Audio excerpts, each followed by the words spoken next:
नमस्कार दोस्तों, panther academy में आप सभी लोगों का हार्दिक स्वागत है। उम्मीद है आप सारे लोग स्वस्थ होंगे, मस्त होंगे और अपनी सफलता के लिए निरंतर प्रयासरत होंगे। आपको डेली की तरह ऊर्जावान बनाए रखने के लिए, आपके अंदर सकारात्मक ऊर्जा का प्रवाह करने के लिए हम लोग सेशन की शुरुआत दो शब्द मोटिवेशनल कोट से करना चाहेंगे। मंजिल से आगे बढ़कर मंजिल की तलाश कर, गर मिल जाए दरिया तो समंदर की तलाश कर, टूट जाता है शीशा पत्थर की चोट से, टूट जाए पत्थर ऐसा शीशा तलाश कर। आइए इन्हीं शब्दों के साथ हम लोग सेशन की शुरुआत करें और आपसे डेली की तरह यही गुजारिश है कि आप लोग सेशन में शुरू से लेकर अंत तक बने रहिए। निश्चित ही आपको इस सेशन से लाभ होने वाला है। आप देखिएगा इसमें बहुत महत्वपूर्ण प्रश्नों का कलेक्शन किया गया है जो कि आपकी परीक्षाओं के लिए अत्यंत लाभकारी सिद्ध होंगे। आइए इसी क्रम में हम लोग पहला प्रश्न देखें। पहला प्रश्न आपका दिया गया है, हाल ही में इंडिया स्मार्ट सिटी अवार्ड 2022 में किस राज्य को सर्वश्रेष्ठ राज्य के रूप में घोषित किया गया? पहला आपका दिया गया है गुजरात, दूसरा दिया गया महाराष्ट्र, तीसरा दिया गया उत्तर प्रदेश, चौथा दिया गया है बिहार। यहां जो सही आंसर आपका होगा विकल्प नंबर सी होगा, उत्तर प्रदेश। अब अगर यहीं हम देखें उत्तर प्रदेश से संबंधित तो इंडिया स्मार्ट सिटी अवार्ड 2022 की घोषणा की गई और उत्तर प्रदेश को सर्वश्रेष्ठ राज्य के रूप में घोषित किया गया। अगर हम यही बात करें स्मार्ट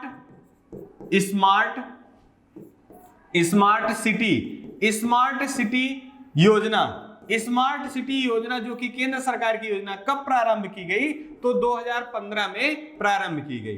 पहला स्मार्ट सिटी कौन था? पहला स्मार्ट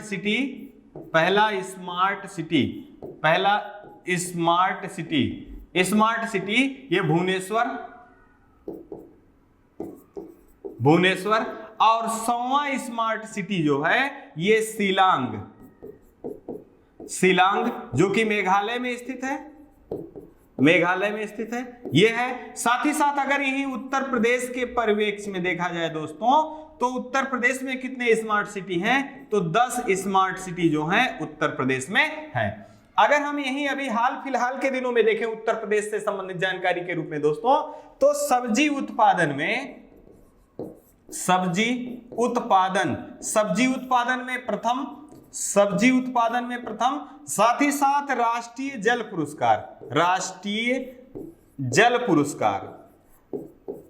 पुरस्कार से किसे सम्मानित किया गया? तो उत्तर प्रदेश को। साथ ही साथ अगर हम यही देखें तराई हाथी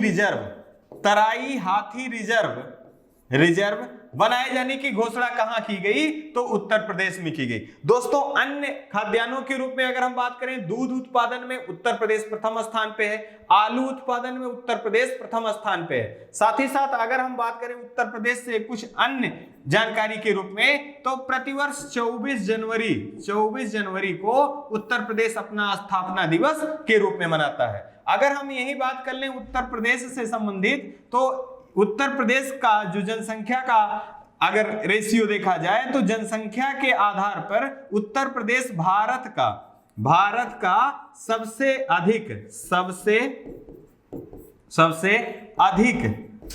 अधिक जनसंख्या वाला राज्य है। और अगर क्षेत्रफल के आधार पर देखा जाए दोस्तों, चौथे क्रम का राज्य है। साथ ही साथ अगर हम उत्तर प्रदेश के बारे में अन्य जानकारियों के रूप में देखें तो उत्तर प्रदेश में 403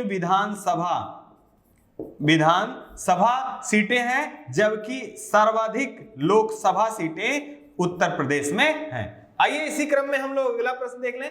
हाल ही में परमाणु ऊर्जा के आयोग के अध्यक्ष के रूप में किसे नियुक्त किया गया? यहां पहला विकल्प दिया गया है कमलेश नीलकंठ, दूसरा विरल देसाई, तीसरा दिया गया अलेक्जेंडर बूसिक और चौथा दिया गया है आदित्य नारायण। तो यहां जो सही होगा विकल्प नंबर ए सही होगा, कमलेश नीलकंठ जी को परमाणु ऊर्जा आयोग के अध्यक्ष के रूप में नियुक्त किया गया। अब यही बात कर ले परमाणु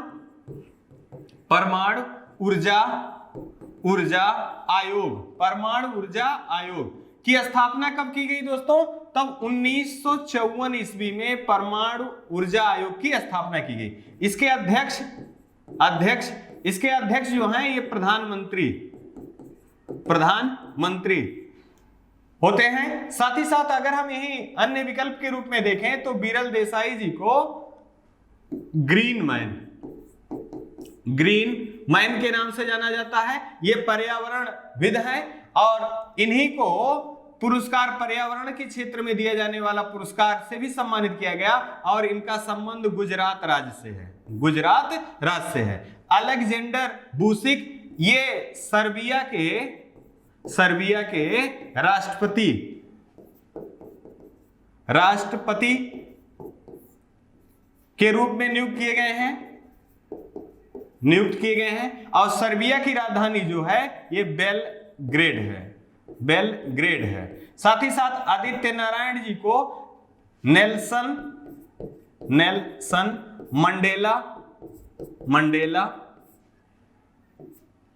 मंडेला के आधार पर मानद डॉक्टरेट की उपाधि से किसे सम्मानित किया गया? तो आदित्य नारायण जी को सम्मानित किया गया। आइए इसी क्रम में अगला प्रश्न देख लें। दोस्तों डेली की तरह आपको जो महत्वपूर्ण घटनाएं हैं करंट के दृष्टिकोण से, उन घटनाओं को बार बार आपको रिवाइज कराने का क्रम है। ये इसका एक ही उद्देश्य है कि आपको चीजें भूलने ना पाएं, क्योंकि परीक्षा में सबसे ज्यादा जो गलती कंफ्यूजन का चांस क्रिएट करता है वो केवल जो रिवीजन है उसका ना हो पाना ही सबसे बड़ी मजबूरी होती है। अगर आपका रिवीजन बार बार है तो आप प्रश्न देखते ही आंसर जान जाएंगे और अपना विकल्प लगा के आगे बढ़ जाएंगे और आप अधिक से अधिक नंबर गेन कर पाएंगे। इसी उद्देश्य को लेकर हम लोग जो महत्वपूर्ण घटनाएं हैं उनको बार बार रिवाइज करते रहेंगे। देखिए यहां दिया गया है कैसरे हिंद तितली, ये अरुणाचल प्रदेश ने इसे अपनी राज्य तितली घोषित किया है। जलवायु परिवर्तन प्रदर्शन सूचकांक जर्मन वॉच द्वारा जारी किया जाता है।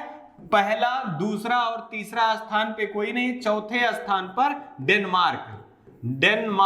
अब भारत का स्थान विगत वर्ष भी 10वां था, अब की वर्ष भी 10वां है। वैश्विक नवाचार सूचकांक में भारत का स्थान 46 है। विश्व हीमोफीलिया दिवस कब मनाया जाता है? प्रत्येक 17 अप्रैल को विश्व हीमोफीलिया दिवस मनाया जाता है। साथ ही साथ नेता सुभाष चंद्र बोस पुरस्कार व्यक्तिगत श्रेणी में किसे? तो विनोद राय जी को दिया गया,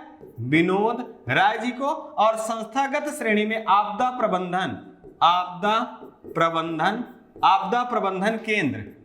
प्रबंधन केंद्र गुजरात को दिया गया। अब यहीं पे आपको यह भी ध्यान रखना है 23 जनवरी को प्रत्येक वर्ष किस दिवस के रूप में मनाया जाता है? तो पराक्रम दिवस के रूप में मनाया जाता, पराक्रम दिवस के रूप में। आपको यहीं से याद रखना है कि स्टार्टअप डे कब मनाया जाने की अनुशंसा की गई? 16 जनवरी को स्टार्टअप डे, वीरवाल दिवस 26 दिसंबर को, साथ ही साथ टीकाकरण दिवस 16 मार्च को और आपका प्रोटीन दिवस 27 मार्च को। ये सारे प्रश्न अत्यंत महत्वपूर्ण हैं। आइए इसी क्रम में देखें, हाल ही में ला रोडा इंटरनेशनल ओपन शतरंज टूर्नामेंट का खिताब किसने जीता? पहला दिया गया है मनदीप सिंह, दूसरा साजन प्रकाश, तीसरा डी गुकेश और चौथा दिया गया आर प्रज्ञानंद। तो यहां सही विकल्प जो आपका है विकल्प नंबर सी सही होगा, डी गुकेश ने ला रोडा इंटरनेशनल ओपन शतरंज टूर्नामेंट जीता। अब यहीं पे रेक्याविक शतरंज का टूर्नामेंट का खिताब किसने जीता था? तो यहां पर आर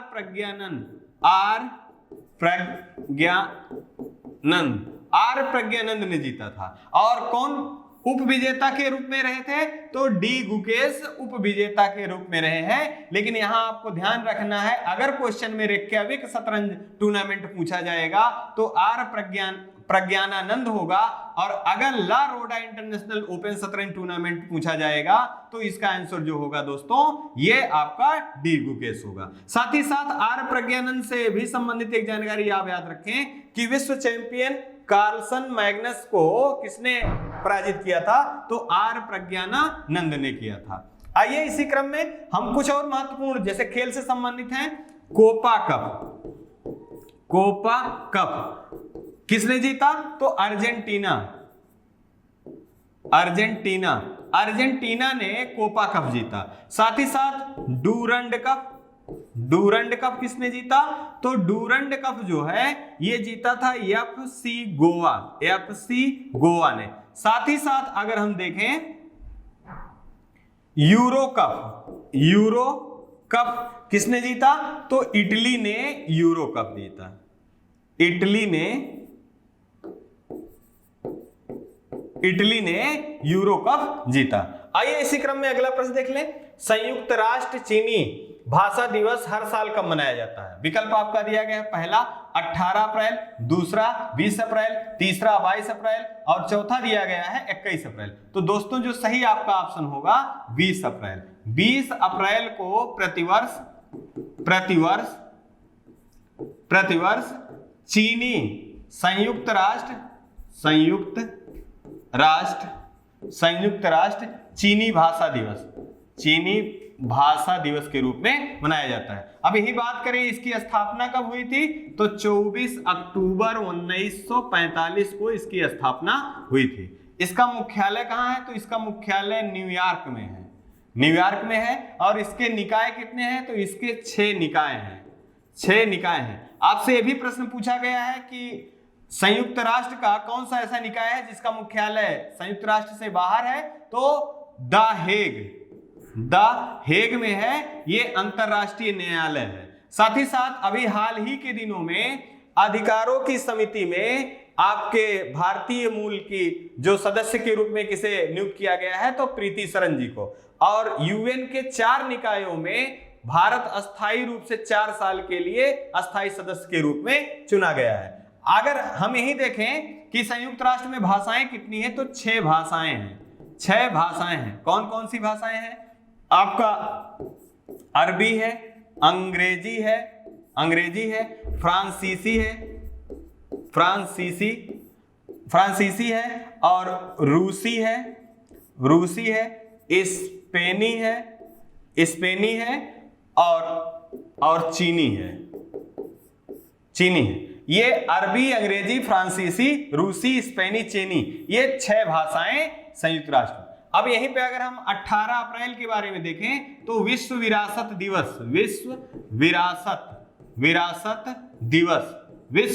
दिवस के रूप में मनाया जाता है। 2022 की जो थीम है हेरिटेज एंड क्लाइमेट है, जबकि 22 अप्रैल के बारे में विश्व पृथ्वी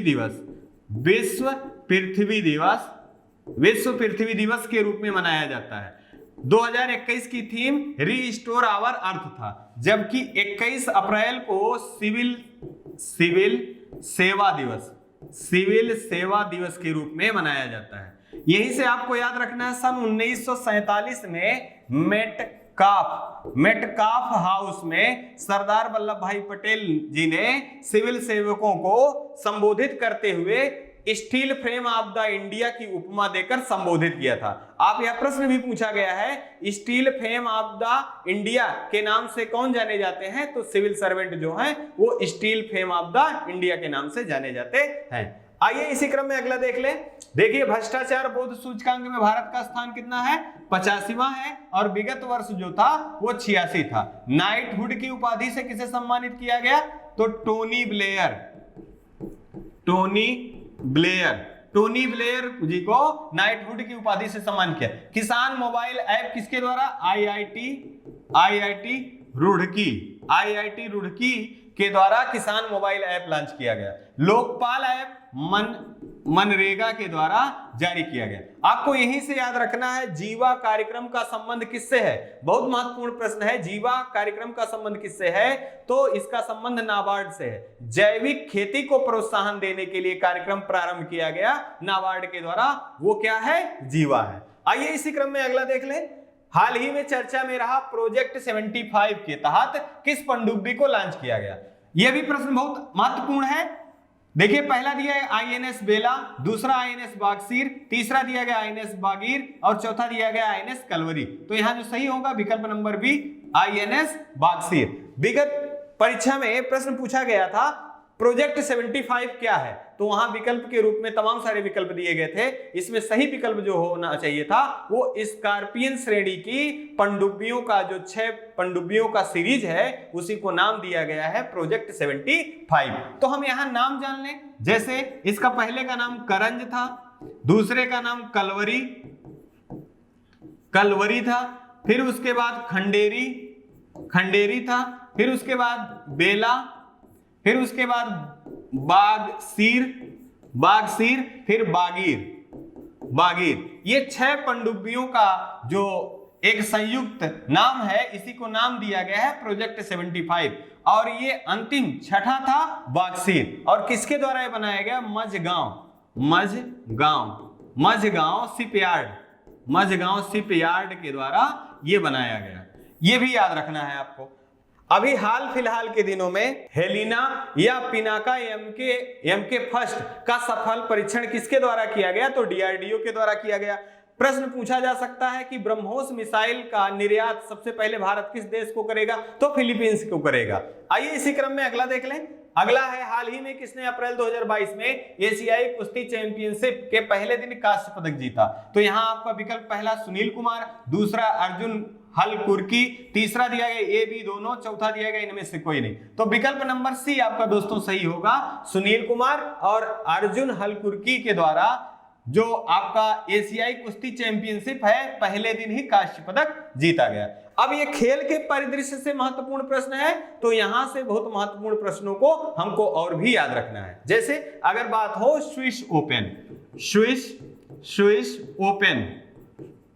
स्विस ओपन का खिताब महिला में किसने जीता? तो पीवी सिंधु ने जीता। अगर पुरुष वर्ग में बात की जाए तो जोनाथन ने जीता। साथ ही साथ अगर हम बात करें मियामी ओपन का खिताब किसने जीता? तो कार्लोस अलखराज ने जीता। और ये स्पेन के हैं। और सबसे बड़ी बात है कि 18 वर्ष की अवस्था में इन्होंने यह कारनामा किया। साथ ही साथ अगर हम बात करें ऑल इंडिया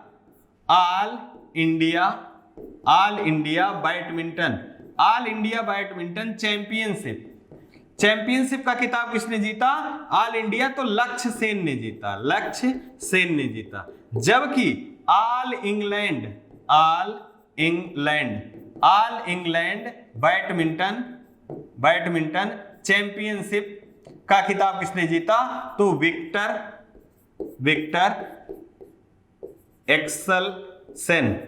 विक्टर एक्सेलसेन ने जीता।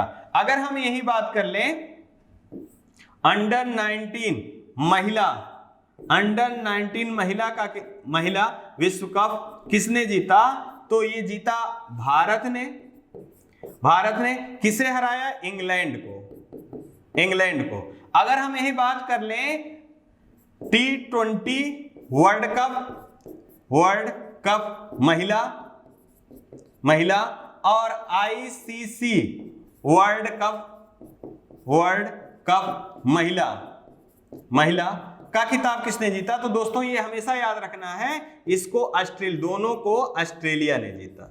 ये बहुत महत्वपूर्ण, खेल के परिदृश्य से ये सारे प्रश्न बहुत महत्वपूर्ण है। आप देखिएगा जब परीक्षा में यहां से प्रश्न आएंगे तो आप सही करके ही आएंगे। आइए इसी क्रम में आगे देख ले। देखिए यहां दिया गया ईस्टर्न ब्रिज युद्ध अभ्यास किसके साथ होता है? तो ओमान और भारत के साथ होता है। साथ ही साथ शीतकालीन ओलंपिक में पदक तालिका में पहले स्थान पे कौन था? तो नॉर्वे। भारत यहां कोई पदक नहीं प्राप्त कर पाया था। प्रोजेक्ट आरोहण का संबंध किस राज्य से है? तो असम राज्य से संबंधित है। लोकमान्य तिलक पुरस्कार से किसे सम्मानित किया गया? तो साइरस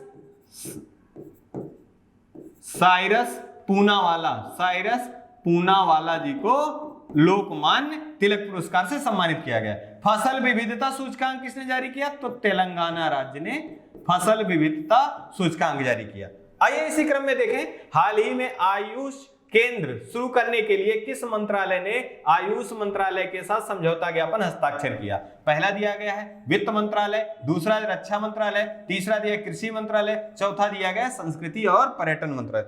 दोस्तों इस प्रश्न से आपको यह बताने की कोशिश की गई है, जो आयुष की पुरानी पद्धति, चिकित्सा की जो पुरानी आयुर्वेद की पद्धति रही है, उस पद्धति को सैनिकों के लिए उपयोग किए जाने के अनुशंसा में यह समझौता ज्ञापन हस्ताक्षर किया गया। और किसके साथ किया गया? तो रक्षा मंत्रालय के साथ किया गया।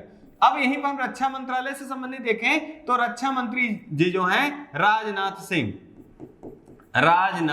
सिंह जी। साथ ही साथ अगर हम बात करें तो वित्त मंत्रालय के रूप में पहली महिला वित्त मंत्री के रूप में कौन है? तो निर्मला सीतारमण जी है। निर्मला सीतारमण जी, सीतारमण जी है। अगर यही बात करें राज्य व्यवस्था में वित्त मंत्रालय, वित्त आयोग का गठन किस अनुच्छेद में है? तो वित्त आयोग का गठन अनुच्छेद 280 में है। जबकि अगर बजट की बात करें तो बजट शब्द का उल्लेख नहीं है, लेकिन वार्षिक वित्तीय विवरण का उल्लेख है। यह अनुच्छेद 112 में वर्णित है। साथ ही साथ जो धन विधेयक है कहां प्रस्तुत किया जाता है? यह भी प्रश्न कई बार पूछा गया है। तो धन विधेयक हमेशा लोकसभा में पेश किया जाता है। अगर हम बात करें कृषि मंत्री के बारे में तो नरेंद्र सिंह तोमर जी। अभी हाल ही के दिनों में इन्होंने 2 पोर्टल लॉन्च किया, जिसको नाम दिया गया CROP कार्प और PQMS। इसका फुल फॉर्म जानिए, कंप्रहेंसिव रजिस्ट्रेशन ऑफ पेस्टिसाइड और प्लांट क्वारंटाइन मैनेजमेंट सिस्टम। ये दोनों पोर्टल किसके द्वारा लॉन्च किया गया? तो ये दोनों पोर्टल जो है दोस्तों, ये लॉन्च किया गया कृषि मंत्री नरेंद्र सिंह तोमर जी द्वारा। संस्कृति और पर्यटन मंत्रालय के केंद्रीय मंत्री कौन है? तो जी किशन रेड्डी जी हैं। आइए इसी क्रम में हम अगला प्रश्न देख लें। देखिए, हाल ही में किस देश के आर्थिक कार्य और विभाग मंत्री मीका लिटिंगा ने केंद्रीय विज्ञान और प्रौद्योगिकी राज्य मंत्री के साथ मुलाकात किया? यहाँ पहला दिया गया है स्विट्जरलैंड, दूसरा दिया गया फिनलैंड, तीसरा दिया गया पोलैंड, चौथा दिया गया बेल्जियम। तो यहाँ सही जो होगा विकल्प नंबर बी सही होगा, फिनलैंड। अगर हम ये देखें तो फिनलैंड जो है यूरोप महाद्वीप का देश है, यूरोप महाद्वीप का देश है। और इसकी राजधानी जो है दोस्तों हेलेंसिकी, इसकी राजधानी जो है हेलेंसिकी है। और यहां से आपको एक प्रश्न हमेशा याद रखना है कि झीलों का देश या झरनों का देश के नाम से किसे जाना जाता है? तो फिनलैंड को जाना जाता है। फिनलैंड को जाना जाता है। साथ ही साथ आपसे विश्व खुशहाली इंडेक्स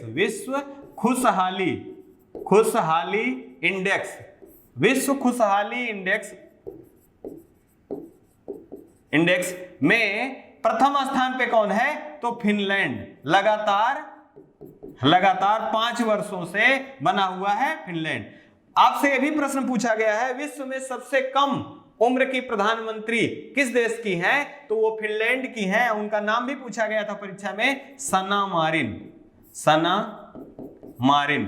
मारिन जो है ये विश्व की सबसे कम उम्र की प्रधानमंत्री हैं। अगर हम यही बात करें स्विट्जरलैंड के बारे में तो इसकी राजधानी दोस्तों बर्न है। अगर पोलैंड के बारे में बात करें तो इसकी राजधानी वार्सा है। और अगर यही हम बेल्जियम के बारे में बात करें तो इसकी राजधानी ब्रुसेल्स है। आइए इसी क्रम में अगला देख ले। देखिए, global environment and climate action citizen reward ये दिया गया बिरल देसाई जी को। जैसा कि पहले प्रश्न में आपको बताया गया था कि global environment and climate action citizen award से किसे सम्मानित किया गया? तो ये बिरल देसाई, इन्हीं को ग्रीन मैन के नाम से भी जाना जाता है, ग्रीन मैन। और इनका संबंध गुजरात राज्य से है। ई विधानसभा सबसे पहले भारत में किस राज्य में लागू हुआ? तो नागालैंड में। आपको नागालैंड से याद रखना है व्हीटली अवार्ड किसे दिया गया? तो व्हीटली अवार्ड नुकलू फार्म को दिया गया। ये भी पर्यावरणविद हैं और इसे ग्रीन नोबेल के नाम से जाना जाता है। और ये जो है नागालैंड से संबंधित थे। ई विधान परिषद भारत में प्रथम बार, तो ये बिहार में। केंद्र सरकार की सबसे बड़ी क्विज प्रतियोगिता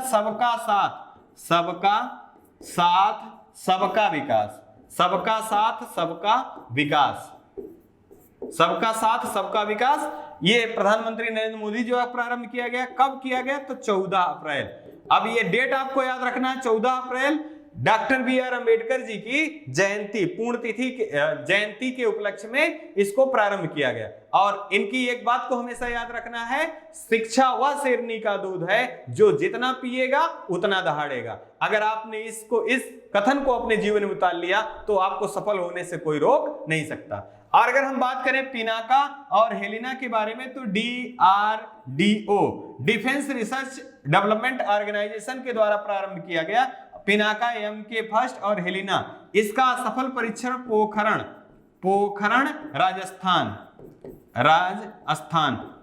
राजस्थान से किया गया। आइए इसी क्रम में अगला देख लें। हाल ही में चर्चा में रहा केंद्र सरकार की किस योजना को और विस्तारित करने की घोषणा की गई? पहला दिया गया है उज्ज्वला योजना, दूसरा जनधन योजना, तीसरा किसान सम्मान निधि योजना, चौथा दिया गया है PM गरीब कल्याण योजना। तो यहां देखिए जो विकल्प नंबर डी है यही आपका सही आंसर है, PM गरीब कल्याण योजना। ये कब प्रारंभ किया गया था? ये प्रारंभ किया गया था 2020 में कोविड काल के दौरान। इसका क्या उद्देश्य था? तो स्वास्थ्य कर्मी जिनको कोरोना वॉरियर का नाम से बताया गया, इनके लिए 50 लाख का बीमा कवर, 50 लाख का बीमा कवर से संबंधित था PM गरीब कल्याण योजना। साथ ही साथ इस योजना को 80 दिन के लिए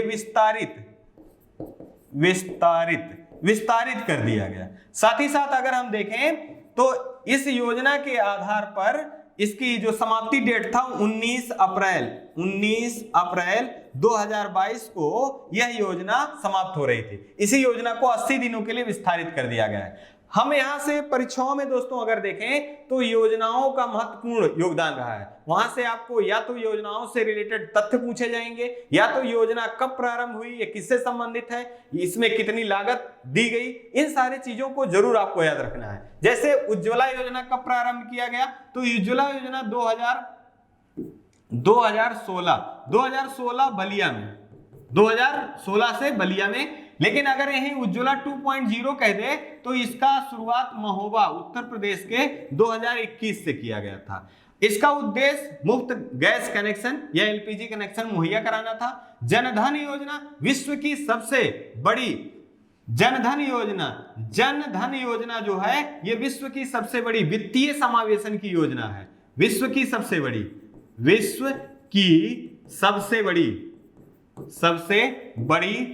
सबसे बड़ी वित्तीय समायोजन योजना है। ये 2014 में प्रारंभ किया गया। साथ ही साथ किसान सम्मान निधि योजना फरवरी 2019 में गोरखपुर से प्रारंभ किया गया।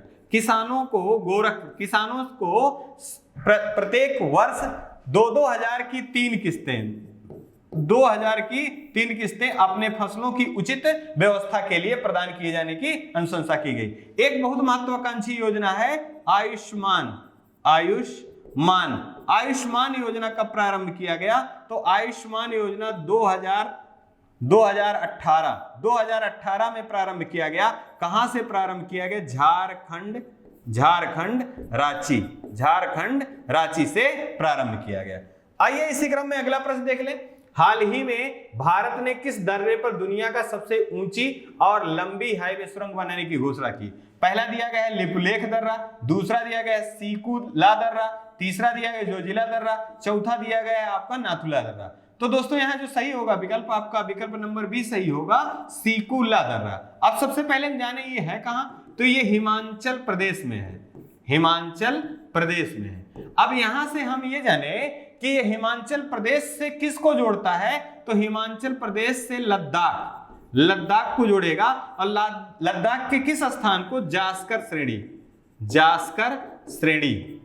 श्रेणी को जोड़ेगा। साथ ही साथ इसकी ऊंचाई कितना है? तो 16,850 मीटर। 16,850 मीटर इसकी ऊंचाई है। हाल फिलहाल के दिनों में यहां से आपको देखने जो लिपुलेख दर्रा है ये कहां स्थित है? ये उत्तराखंड राज्य में स्थित है। और जोजिला दर्रा जो है ये लद्दाख राज्य में स्थित है। जबकि नाथुला दर्रा दोस्तों ये सिक्किम राज्य में स्थित है। इसी क्रम में अगला प्रश्न देख लें। देखिए यहां बहुत महत्वपूर्ण कुछ महिलाओं के नाम दिए गए हैं जो अपने संगठनों में पहली बार उनको नियुक्ति प्रदान की गई है। तो यहां से प्रश्न बनने की संभावना अत्यधिक है। जैसे पहला दिया गया है रितु खंडूरी, तो ये उत्तराखंड की पहली महिला विधानसभा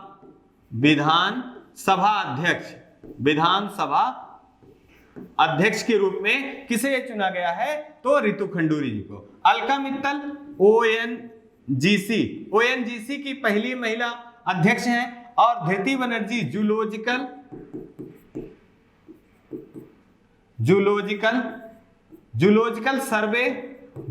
सर्वे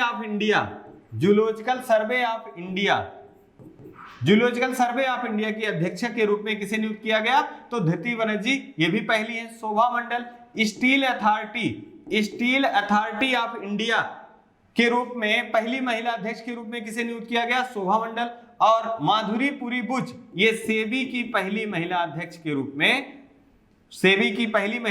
रूप में नियुक्त की। आपको यही जानना ये भी जरूरी है कि सेबी की स्थापना किस अधिनियम के द्वारा किया गया? तो अधिनियम 1992 के द्वारा सेबी की स्थापना की गई। ये सारे प्रश्न आपकी परीक्षाओं के लिए अत्यंत महत्वपूर्ण है। आइए इसी क्रम में ये आपका जो 10 प्रश्नों का सीरीज था, साथ ही साथ रिवीजन की सीरीज को लेकर यहीं पर समाप्त होता है। देखिए यहाँ पुनः आपको ऊर्जावान बनाए रखने के लिए कोशिश हमेशा आखिरी सांस तक करनी चाहिए। या तो लक्ष्य हासिल होगा या तो अनुभव। आपको अपनी मंजिल तक पहुंचाने के लिए जितना भी हो सके वो अपना आपको 100% देना चाहिए। आप सफल होके ही रहेंगे, इसी उम्मीद के साथ आपसे विदा लेना चाहेंगे। आप अपना और अपने परिवार का खूब सारा ध्यान रखिए। जय हिंद, जय भारत।